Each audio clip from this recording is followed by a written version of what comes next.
My sister breezes into the kitchen, a whirlwind of effortless confidence, her purse swinging lightly on her wrist. Hey!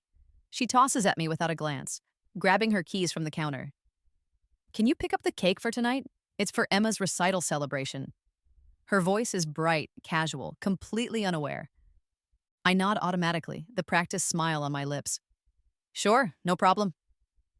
She waves absently over her shoulder and is gone before I even manage a goodbye. The kitchen falls quiet again, except for the hum of the fridge and the lingering scent of lemon cleaner, sharp enough to burn my throat. The harsh reality slices through my practiced calm. Today is my birthday. Again, forgotten. I grip the edge of the counter, pressing down until my knuckles whiten, bitterness pooling like acid in my stomach. It's a familiar ache, one I've learned to swallow year after year, a quiet companion nestled beneath each forced smile and cheerful task. My family lives in a routine of self-centered oblivion, always caught up in their milestones, never remembering mine. As the initial sting fades into a dull ache, I focus my breathing. Calm. They can't see it. They never do. But this time, beneath the quiet veneer, something feels different. This birthday is different because tomorrow I change everything. The phone in my pocket buzzes, a gentle vibration reminding me of something far bigger than a forgotten birthday cake. The screen lights up with a realtor's number. Final meeting tomorrow morning. I stare at the notification, my pulse quickening. Tomorrow, I'll finalize a silent transaction, one that will flip our family dynamics completely. Tomorrow, the rented roof my family lives beneath, the house they've always taken for granted, will quietly slip into my ownership. A smile edges onto my lips, a bitter, small satisfaction. My voice whispers into the empty room, carrying the weight of years spent unseen, unheard. They'll notice when the rent is due. I quietly close the realtor's app, taking a slow, steady breath before pressing the glowing confirm payment button on the screen. It pulses once, twice, then settles. Done. A small rush of triumph tinged with anxiety washes over me, settling heavily in my chest. In one silent click, the house, my family's refuge and my lifetime of quiet resentment, is entirely mine. The phone buzzes gently in my palm, the bank's confirmation vibrating softly. My fingers tense slightly around the device, the reality of what I've done hitting harder than I anticipated. There's no reversing this decision. No more passive acceptance or subtle bitterness. I've acted, finally stepping out of their shadow. Tomorrow morning, the realtor's call will finalize everything, cementing this bold secret into undeniable reality. Behind me, Dad's heavy footsteps shuffle into the kitchen, breaking through my reverie. I quickly slide the phone away, slipping effortlessly into my well-worn mask of composure. Rent's due soon, right? He asks absent-mindedly, scratching his beard while rooting through the fridge. The casual indifference in his voice stings, an echo of countless other moments they've forgotten or overlooked. It's like a reflex for him, a reminder tossed carelessly, confident someone else, usually me, will handle it. Yeah, I reply evenly, allowing myself the briefest hint of satisfaction. Real soon. He nods without really listening, already distracted by finding something to snack on. The fridge door closes with a thud, and he wanders off, oblivious to the seismic shift quietly taking place beneath his feet. I lean back against the counter, waiting for my pulse to slow. There's an unsettling flutter in my chest, fear mixing with anticipation, but beneath it simmers a strange peace. This is my first decisive strike, my quiet rebellion against years of invisible burdens. The act feels both terrifying and exhilarating. A second alert buzzes, sharper this time. Another email from the bank, another late notice, another silent demand for attention they've ignored. My heart clenches briefly, anxiety stirring at the edges of my newfound resolve. For months, I've silently covered their shortfalls, never acknowledged, barely thanked. Always expected, always overlooked. The latest notification confirms multiple unpaid months, debts they've allowed to quietly build up. My family drifts through life unaware, believing that problems vanish because they never confront them. But this time, the overdue notices have a sharper edge. Now, every missed payment directly impacts me, placing pressure on the fragile stability I've fought to maintain. My fingers itch, tempted to confront them, to expose their carelessness. Instead, I hold my silence, allowing this simmering tension to stretch just a little longer. Soon they'll feel it, the sudden jolt when their comfortable ignorance is abruptly interrupted by consequences. I stare at the countertop, tracing invisible patterns while the minutes tick by, steady and inevitable. Tomorrow's finalization looms heavily, a ticking clock counting down. Tomorrow, the realtor's official confirmation call will seal my hidden truth, changing the rules of our family forever. For now, though, I wait, feeling the weight of secrecy grow heavier, anticipation threading into a quiet, cautious thrill. The reality of what I've done settles firmly into place, irrevocable, undeniable. They don't realize it yet, but they will very soon. The realtor's downtown office feels sharply different from the bustling warmth of the kitchen. Sleek, pristine surfaces gleam beneath recessed lighting, each detail carefully designed to project polished professionalism. My footsteps echo softly on the marble tiles as I walk toward the reception desk, heart pounding beneath my calm exterior. Every breath feels heavier here, laden with the gravity of what I am about to finalize. "Right this way," the receptionist says brightly, her heels clicking sharply down a narrow hall. I follow in silence, the calmness I've practiced almost convincing even myself. Inside the conference room, my realtor, impeccably dressed and unflappable as always, rises to greet me. "Good morning," he says warmly, shaking my hand firmly. "Everything ready?" "Yes," I reply, grateful my voice sounds steadier than I feel. "Just ready to wrap this up?" He nods, sliding a tablet toward me. Documents glow faintly on its sleek screen, neatly organized rows of text waiting for my approval. Just one last signature here and it's official. Full ownership transfers immediately. I pick up the stylus, my hand trembling slightly despite my outward composure. My signature flows smoothly, sealing the agreement without hesitation. A gentle ping confirms it instantly. The transfer of ownership complete. My realtor offers a satisfied smile. "Congratulations! You officially own your family home." I return his smile, anxiety easing into a guarded triumph. But before I can savor the moment, his phone rings sharply, jolting the carefully composed calm of the room. "Excuse me, 1 second," he says apologetically, checking the caller ID. His brow furrows slightly.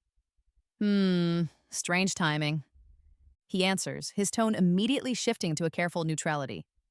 "Yes, speaking. How can I help you?" From where I'm seated, the caller's voice, instantly recognizable, crackles sharply through the speaker. My sister, unmistakably furious. "Who the hell bought our house?" My stomach knots instantly, heat rising up my neck. Her voice slices through the room, shrill and angry, raw with disbelief. The realtor's eyes flick to me briefly, understanding dawning in his careful expression. "I understand your concern," he replies smoothly, his practiced calm unwavering despite her anger. "But I'm afraid confidentiality agreements prevent me from disclosing that information." "This is ridiculous," my sister snaps. "We've lived there for years. Suddenly you sell the place without even letting us match the offer?" I swallow hard, skin prickling. Her indignation sears through me, mingling guilt and a quiet, stubborn vindication. My fingers curl into the fabric of my sleeve, grounding me against the wave of tension rolling through my chest. "As I mentioned," the realtor continues firmly, "I'm unable to discuss details." "Unbelievable!" she interrupts sharply. "You people have no idea the stress you're causing. I will find out who did this. You hear me?" The line goes silent abruptly, the sudden quiet pressing heavily into the polished surfaces of the room. My realtor gently sets down his phone, offering me a measured, sympathetic look. "I'm sorry about that. Emotions often run high during transfers like these." I nod stiffly, my mouth dry. I understand. We both know exactly why emotions are running high. The carefully concealed truth is quickly unraveling, slipping beyond my control faster than I'd anticipated. Suddenly, the sleek professionalism of the room feels oppressive rather than reassuring.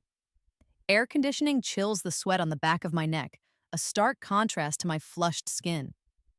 My sister's angry voice lingers in my ears, echoing sharply with betrayal and hurt. Guilt presses in, a familiar burden twisting painfully in my chest. But underneath that familiar guilt simmers something else, a fierce insistence, long denied and finally spoken aloud, even if indirectly. I did this for myself, for the quiet years of being unseen, unheard, taken for granted. I acted decisively, reclaiming power they've unknowingly withheld from me all these years. Still, the weight of my sister's outrage feels impossibly heavy, deepening the crack of doubt I've been desperately pushing aside. The reality of confrontation looms closer, sharper than I'd imagined. I knew it would come eventually, just not this swiftly, not this starkly. The realtor clears his throat softly, offering a quiet reassurance. Legally, everything's airtight. You've done nothing wrong. I nod slowly, appreciating the comfort, hollow though it feels. Thank you. We stand in silence for a moment, the polished surfaces reflecting my conflicted expression. The quiet hum of the ventilation system fills the tense air, a reminder of how quickly secrets unravel. Walking back to my car feels surreal, each step echoing heavily, carrying the full weight of what I've done. My phone vibrates sharply in my pocket. Another notification from the bank, another overdue notice. Their debts piling higher each day, reinforcing the bitter truth behind my actions. My family has ignored their responsibilities too long. I've simply refused to ignore mine. I slide into the driver's seat, letting the familiar scent of the leather interior ground me. Outside the window, downtown life buzzes obliviously. People hurrying, unaware of the silent storm gathering in my family's life. As I start the engine, dread curls tightly in my gut, balanced precariously with determination. The clock ticks louder now, counting down relentlessly. Each passing minute brings my sister closer to discovering the truth. And yet, despite the tightness in my chest and the anxiety coiled in my stomach, part of me welcomes it. Let them confront it. Let them feel what I've silently endured for years. The house is mine, officially. But what I've truly bought, freedom, conflict, clarity, will only reveal itself in the coming days. For now, the decision sits heavily in my heart. A quiet rebellion no longer hidden, poised to disrupt every comfortable illusion my family has held for far too long. The sun dips low behind the neighborhood, casting a hazy golden glow over the familiar street I've walked countless times. Each step toward home feels heavier, tension building like a storm ready to break. I pause at the front door, fingers gripping the handle tightly, taking a steady breath before stepping inside.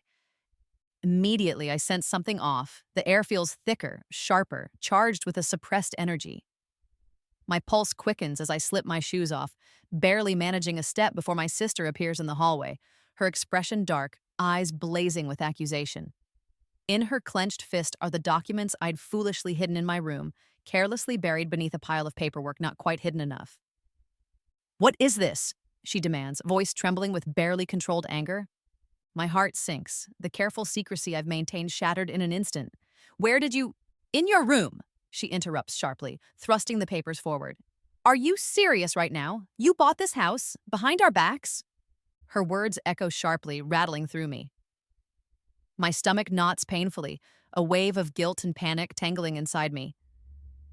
Yet, beneath the guilt, something stubborn and unyielding pushes back. Years of frustration, neglect, and quiet resentment rise up in my chest, steadying my voice even as my pulse races. "Yes," I say, forcing calmness into my tone, even as the quiet shakes within. "I bought it." She shakes her head incredulously, her voice rising sharply. You're evicting us?" The word slices sharply through the air, hanging heavily between us, ugly and stark. My breath catches, the raw accusation stinging deeply, but something steadier settles in me. I've spent too many years silently absorbing their carelessness, too many birthdays forgotten, too many burdens quietly shouldered. I'm done hiding. "I'm not evicting you," I reply evenly, though my voice wavers slightly. "But changes needed to happen. You've all ignored every notice, every late payment." "That gives you the right to do this?" she interrupts again, her voice raw with disbelief. "To betray your own family?" I straighten slightly, meeting her gaze directly. The hurt behind her anger is genuine, but it's also oblivious, blind to the years of quiet sacrifice I've given without complaint. "You call it betrayal?" I say quietly, bitterness seeping through despite myself. "You've ignored me for years. You've ignored every responsibility. Someone had to act." She recoils slightly, stung by my words, but quickly rallies, anger flooding back stronger. Acting means talking to us, not secretly buying the house and forcing us out. The front door creaks open, interrupting the tense standoff. Mom steps inside cautiously, eyes darting nervously between us. What's going on here? Her voice shakes, sensing immediately the weight of conflict. My sister spins around sharply, holding up the paperwork as evidence. Ask your other daughter. She secretly bought the house and plans to evict us.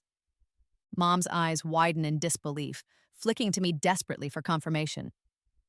Is that true? I feel my voice tighten, guilt edging forward, yet I push through, refusing to buckle under the pressure of their shock. I bought the house, yes, because if I hadn't, someone else would have. We would have been evicted anyway. The debts are piling up, payments ignored for months. That wasn't your decision to make, my sister interrupts furiously, shaking her head again. You had no right. I had every right. My voice rises suddenly, unexpectedly fierce. The sudden sharpness silences her briefly. My chest heaves slightly, emotion straining my composure. I've quietly cleaned up your messes my whole life. I've handled the overdue bills, covered rent shortfalls, managed every crisis without a single thank you or even acknowledgement. You never noticed, not even today. Silence thickens painfully between us. Mom looks between me and my sister, confusion mingled with dawning horror. Today? What's special about today? The quiet ache intensifies, familiar and bitter. My voice comes out softer, wounded. It's my birthday, Mom. Recognition flickers briefly across her face, followed swiftly by shame. Her mouth opens, but no words form. My sister's eyes widen slightly, then narrow again, embarrassment quickly concealed by renewed anger. That doesn't justify this, my sister insists weakly, voice shaking slightly. There were other ways. Were there? I interrupt softly, exhaustion seeping through my resolve. When would you have listened? When would any of you have cared enough to notice? The silence deepens, heavy and tense. Mom looks stricken, as if finally seeing clearly the years of quiet invisibility I've lived beneath. My sister shifts uncomfortably, frustration simmering, mixed now with reluctant awareness. I draw a slow, steady breath, feeling my voice regain a quiet steadiness. This wasn't a betrayal, it was necessary. We were already heading for eviction. Debts were piling up. I acted because I had to, because someone had to. Mom's voice trembles quietly, layered with hurt. And now? What happens now? My sister's glare softens slightly, uncertainty breaking through anger. Are we losing the house? I meet their eyes, feeling my chest ache with complicated emotions. Pain, relief, guilt. I didn't do this to throw you out. I did this to save us from worse, from losing everything completely. But the paperwork, my sister gestures, confusion still heavy in her tone. I nod gently. It's ownership, yes. And yes, things will have to change. But it also means control, stability, something none of us have had for a long time. Mom steps closer, tentative, eyes searching mine desperately. You should have told us. We're your family. I hold her gaze, my voice quiet but firm. Families shouldn't forget birthdays or ignore each other's burdens. Families shouldn't assume problems disappear because they're inconvenient. I'm tired of being invisible, Mom. Aren't you? Her expression shifts, realization flickering painfully across her features. Silence stretches again, thick and heavy, but somehow softer, less accusing. My sister's shoulders slump, a reluctant acknowledgement edging into her eyes. So what happens next? Things change, I answer softly, allowing cautious hope to weave through my words. We figure it out together, but no more secrets. No more ignoring each other. We face reality, and we do it honestly. They nod slowly, quietly, absorbing the weight of everything revealed. The tension remains, uneasy and raw, yet beneath it grows a fragile, tentative understanding. There will be more arguments, more bitterness, more confrontation, but perhaps also healing. As they drift away, each step heavy and thoughtful, I finally exhale deeply, exhaustion settling through my bones. The house feels different now, heavier but clearer. The secrets are gone, truths painfully exposed. Nothing can ever return to how it was, but perhaps it shouldn't. Standing quietly in the hallway, surrounded by the echoes of confrontation and raw honesty, I finally feel seen. Genuinely, even painfully. The ache lingers, familiar yet strangely welcome, a sign I've finally stepped fully into the light. My phone vibrates gently, a reminder, absurdly timed, about the finalized purchase. The notification feels oddly comforting, a tangible proof of my decisive action, irreversible and complete. Looking around the familiar space, I feel something cautious, hopeful bloom gently in my chest. Maybe this midpoint isn't just a reversal. Maybe it's a new beginning, a chance to rebuild everything we've broken through neglect and silence. Because in confronting the forgotten birthday, the quiet betrayal, I've forced open a door long sealed shut. Beyond the hurt and resentment lies a fragile possibility for change, waiting to be grasped. The hardest truths are exposed now, raw and undeniable. There's no going back. But perhaps that's exactly what we needed most. The eviction notice feels impossibly heavy in my hands as I stare down at it, the stark black ink spelling out consequences I'd hoped to avoid but can no longer deny. Heart racing, I step outside onto the porch, breathing deeply in the crisp evening air. A gentle breeze rustles through the leaves, oblivious to the turmoil inside me. There's no escaping the truth. This document will break my family's fragile peace completely. Yet avoiding it would only prolong the inevitable, a cycle I've been trapped in for years. Today, finally, honesty must win out. I cross the yard slowly, gravel crunching softly beneath my feet, each step carrying me closer to confrontation. Through the window, my family is gathered around the table, dinner unfolding with strained normalcy. They laugh cautiously, carefully avoiding the subject of ownership and debts, desperate to pretend that nothing has changed. But everything has. Taking one final breath, I push open the door, immediately feeling their eyes lift to me, wary, expectant. The silence stretches thinly between us, tense and waiting. "I have something for you," I say softly, voice steady despite the trembling inside. I place the eviction notice carefully onto the table, the paper's edges curling slightly upward as if trying to escape its harsh message. My sister picks it up first, eyes narrowing instantly as she reads, her face shifting swiftly from confusion to disbelief. "What?" Her voice breaks. "You said this wasn't eviction." "It wasn't meant to be," I reply gently, my voice quiet but firm. But our situation changed. The debts, the overdue payments, weren't the whole story. My mother's hands tremble as she reaches for the notice, her gaze pleading with me to somehow erase what she already knows is written there. "But you own the house now. You control this. Why?" "It's not just about ownership," I interrupt quietly, eyes softening with sympathy despite the severity of my words. "I looked into our finances more carefully after I bought the house. This isn't just about rent. Our savings, they're gone."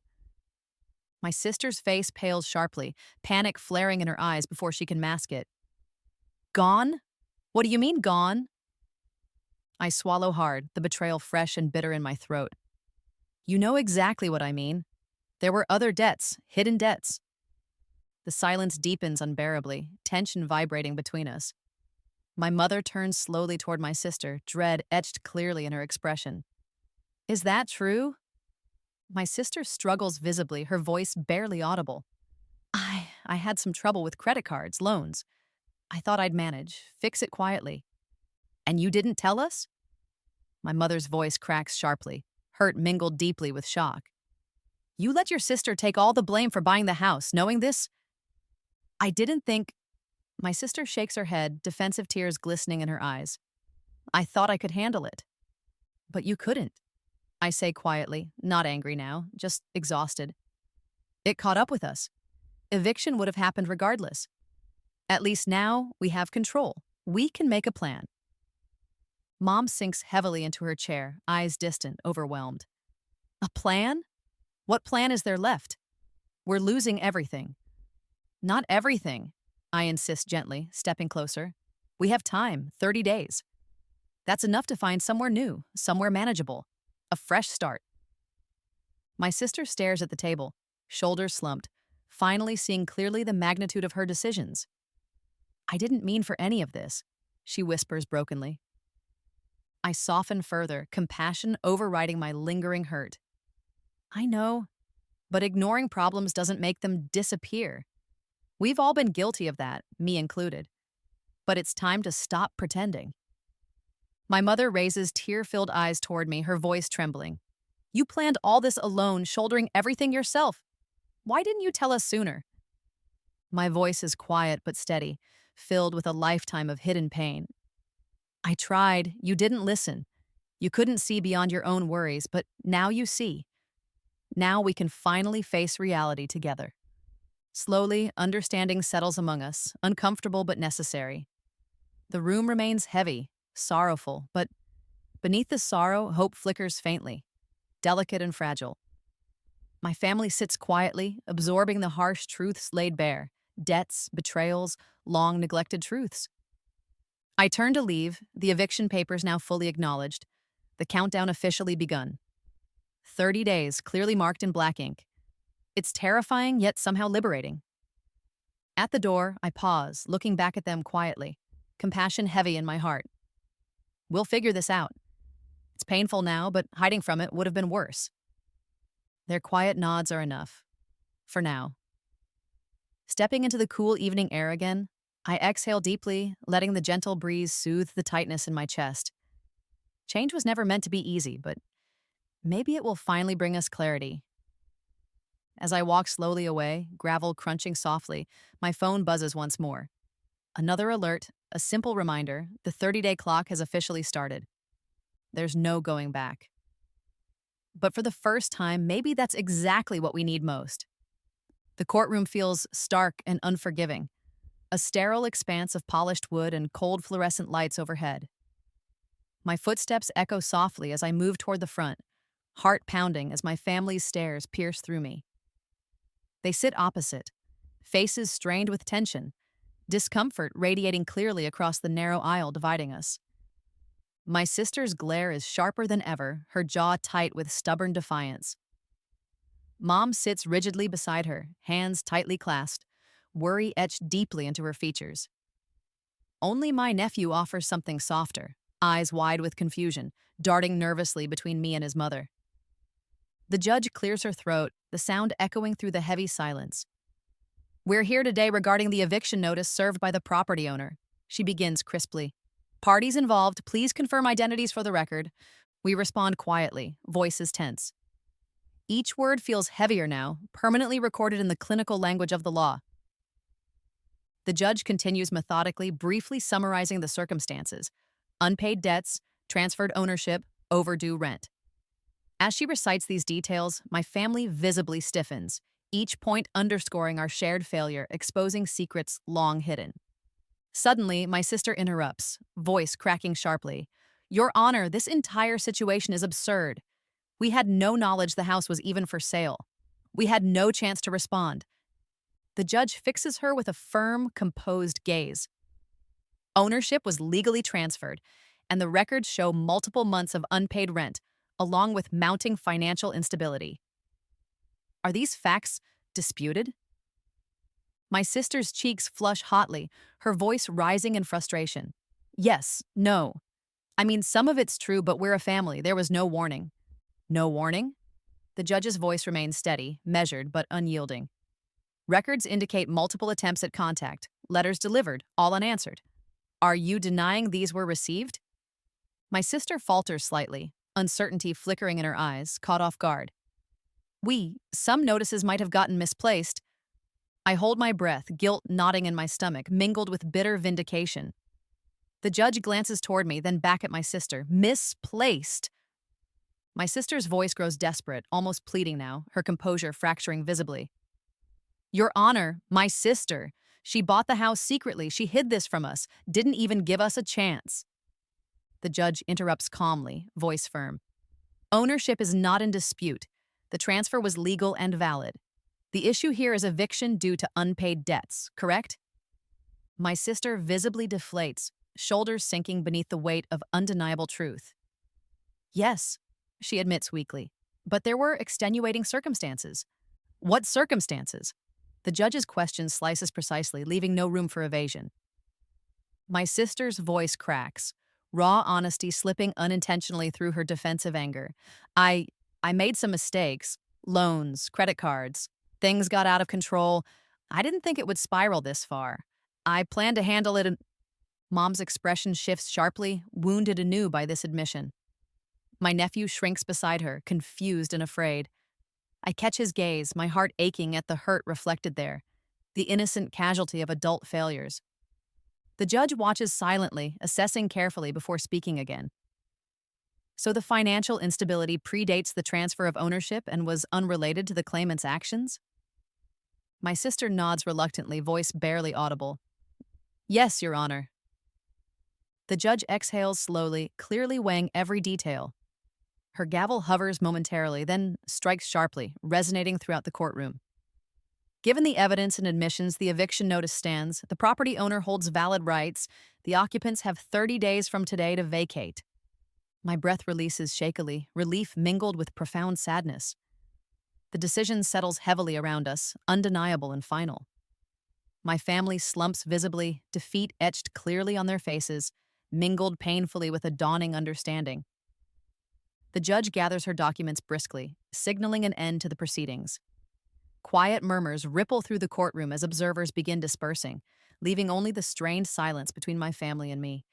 My sister meets my eyes, anger finally fading into resignation, her voice trembling quietly. Are you satisfied now? You won? No, I reply softly, compassion breaking through the lingering hurt. None of this feels like winning. She looks away, absorbing the weight of truth, her bitterness overshadowed by quiet remorse. Mom slowly rises, carefully guiding my nephew forward, uncertainty clouding his innocent face. He stares at me, eyes wide and confused, innocence crushed by realities far beyond his understanding. My chest tightens painfully, guilt threading through my resolve. I crouch down gently, meeting his gaze with careful warmth. Hey, it's gonna be okay, you know? He nods slowly, unsure but hopeful, eyes searching mine for reassurance. Promise. I smile softly, sadness edged with determination. Yeah, I promise. My sister gently takes his hand, eyes softer now, accepting my small gesture gratefully, quietly. Come on, honey. Let's go home.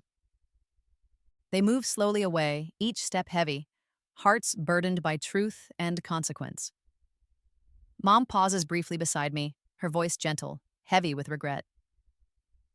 Maybe now we can finally learn from this. I nod gently, my voice quiet but firm. That's all I ever wanted. As they leave, my heart remains heavy, yet strangely lighter. The confrontation, painful, raw, brutally honest, was necessary. Now, finally, truths too long ignored have emerged, clear and undeniable. Our family, cracked open by conflict, can finally begin healing, slowly, cautiously. I remain in the empty courtroom, silence settling heavily around me. Eventually, I turn to leave, footsteps echoing softly, each step carrying me toward a future no longer hidden by secrets or shame. Outside, the afternoon sun casts gentle warmth across my face, whispering quietly of possibility, fragile yet real. Though the path forward remains uncertain, I've finally confronted everything we've ignored. In the quiet aftermath, hope grows slowly, quietly, promising change that once seemed impossible. Because even now, in the aftermath of devastation, one quiet truth emerges clearly. Sometimes, losing everything finally allows room for something new, something honest and real to begin.